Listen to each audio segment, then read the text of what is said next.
عارفة شعور لما تحطي راسك على المخدة عشان تنامي وتلاقي دماغك فتحت دفاتر قديمة؟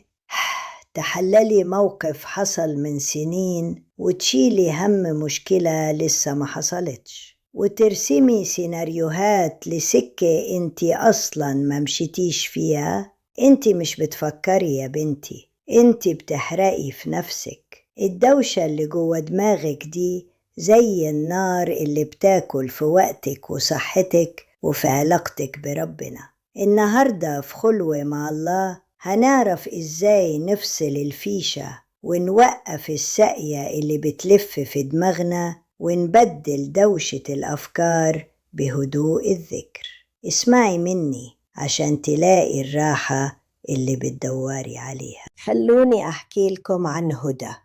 هدى بنت طيبة جدا، بس مشكلتها إنها حلالة مشاكل للعالم كله في دماغها.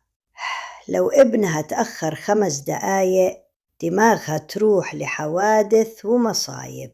لو جارتها بصت لها بصة مش اللي هي، تقعد يومين تفكر أنا زعلتها في إيه. في علم النفس إحنا بنسمي ده نوت كار أو الاجترار النفسي. زي ما الكائن بيقعد يمضغ الأكل كذا مرة، انت بتقعدي تمضغي في الفكرة لحد ما تمرر في بقك. التفكير الزيادة ده بيخلي جهازك العصبي دايما في حالة طوارئ، وده اللي بيعملك القولون العصبي والصداع النصفي والنهجان اللي ملوش سبب. انت محبوسة في سجن من صنع أفكارك، والقضبان بتاعته هي اللو والياريت. ربنا سبحانه وتعالى في القرآن وصف السكينة إنها من عنده، يعني هدية، بس الهدية دي محتاجة قلب فاضي عشان تستقر فيه. لو قلبك مليان أنا وهمومي وخوفي، السكينة هتروح فين؟ سيدنا النبي صلى الله عليه وسلم علمنا إن الهم ده جند من جنود الله، وعلاجه هو التفويض. لما تقولي حسبي الله ونعم الوكيل، انت مش بتقولي ذكر وبس، انت بتقولي لدماغك يا دماغ اهدى، الملف ده اتسلم لصاحب الملك. الفرق بين التفكير وبين التدبر كبير. التفكير بيجيب هم، لكن التدبر بيجيب حل وقرب من ربنا. القرآن علمنا إن ما أصابك لم يكن ليخطئك. الكلمة دي لوحدها كفيلة توقف جيش من الأفكار المرعبة في دماغك. وعشان نعيش في هدوء نعمل إيه؟ محتاجين نطبق نظام تشغيل جديد لدماغنا، قاعدة ال5 دقايق. لو الفكرة اللي قلقاكي مش هتقدري تحليها في 5 دقايق دلوقتي، ارميها ورا ظهرك وقولي ليها ربه يدبرها. الذكر الحركي. لما تحسي إن الأفكار بدأت تهجم، قومي توضي أو غيري مكانك. الحركة بتهرب المخ من دوامة الفكرة الوحدة. التفريغ الورقي. زي ما تعلمنا اكتبي دوشة دماغك في ورقة.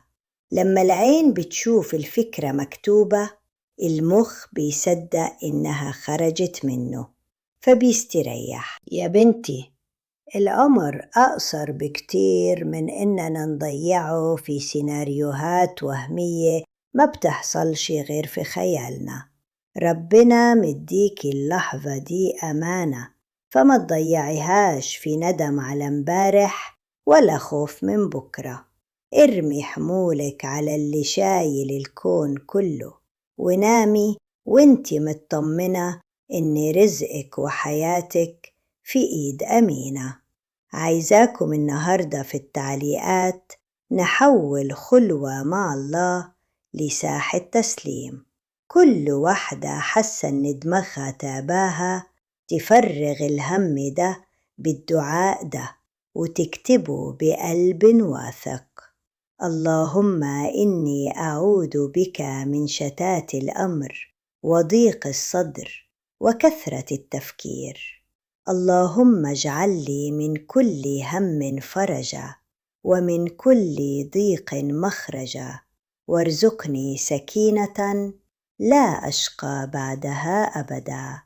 قولي واستشعري إن ربنا بيمسح على قلبك دلوقتي.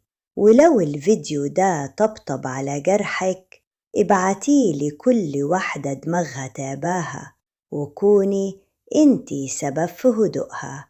وما تنسيش اشتركي في عيلتنا وفوضي أمرك لله. أشوفكم في كواليس جديدة. في أمان الله.